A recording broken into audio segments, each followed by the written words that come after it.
একটি ইটভাটার মাটির স্তূপে স্বর্ণের খোঁজে দিনরাত হাজারো মানুষের মাটি খোঁড়াখুড়ি অবশেষে বন্ধ হলো ১৪৪ ধারা জারি হওয়ায়। সম্প্রতি ঠাকুরগাঁও রানীশংকৈল উপজেলার সেই ইটভাটার মাটি খুঁড়ে স্বর্ণ পাওয়ার খবর পেয়ে ছুটে যান অসংখ্য মানুষ। ফেসবুকে পোস্ট দিয়ে স্বর্ণ পাওয়ার খবর ছড়িয়ে দিয়েছিলেন কয়েকজন।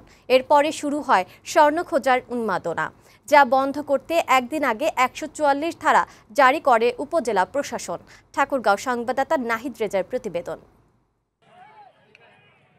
বিভিন্ন বয়সের অনেক মানুষ মাটি খনন করছে, মাটি খুঁড়লেই মিলবে সোনা, এমন ধারণা থেকেই চলছিল এমন খোঁড়াখুড়ি। বেশ কিছুদিন ধরে এমন দৃশ্য দেখা গেছে ঠাকুরগাঁয়ের রানীশংকৈল উপজেলার কাতিহার হাট এলাকায়। স্থানীয় একটি ইটভাটার পাশে স্তূপ করে রাখা মাটিতে চলছিল দিনরাত খোঁড়াখুড়ি।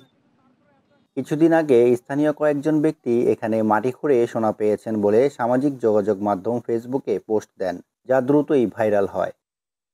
এমন খবর ছড়িয়ে পড়ায় দূর দূরান্ত থেকে মাটি খুঁড়তে প্রতিদিন ছুটে আসে উৎসুক জনতা।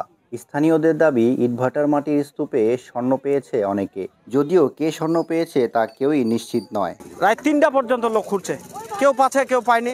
আমি ঘুরতেছি প্রায় ১০-১৫ মিনিট ধরে, আমি কিন্তু পাই নাই। মাঝখানিক থেকে খোঁড়াখুড়ি চলতেছে, অনেকে পাইছে, আমি পাইনি।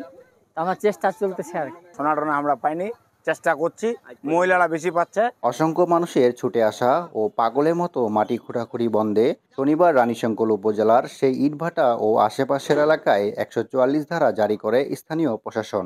উপজেলা নির্বাহী কর্মকর্তা জানালেন, স্বর্ণ পাওয়ার বিষয়টি গুজব, যারা এসব গুজব ছড়াচ্ছে তাদের বিরুদ্ধে ব্যবস্থা নেওয়া হবে। বিভিন্ন শ্রেণী পেশার মানুষ এসেছিল যে সেখানে নাকি স্বর্ণ পাওয়া যাচ্ছে, এই নিয়ে তারা খোঁড়াখুড়ি শুরু করেছিল। আমরা গতকাল রাত 10:30টার দিকে সেখানে ১৪৪ ধারা জারি করি এবং পুরো এলাকাটাকে আমাদের আইন শৃঙ্খলা রক্ষাকারী বাহিনীর নিয়ন্ত্রণে নিয়ে নিই। বর্তমানে পুরো এলাকাটি একদম জনমানব শূন্য রয়েছে এবং পরিস্থিতি আমাদের আইন শৃঙ্খলা রক্ষাকারী বাহিনীর অনুকূলে রয়েছে। ১৪৪ ধারা জারি করার পর স্বর্ণের খোঁজে শুরু হওয়া উন্মাদনা আপাতত বন্ধ রয়েছে।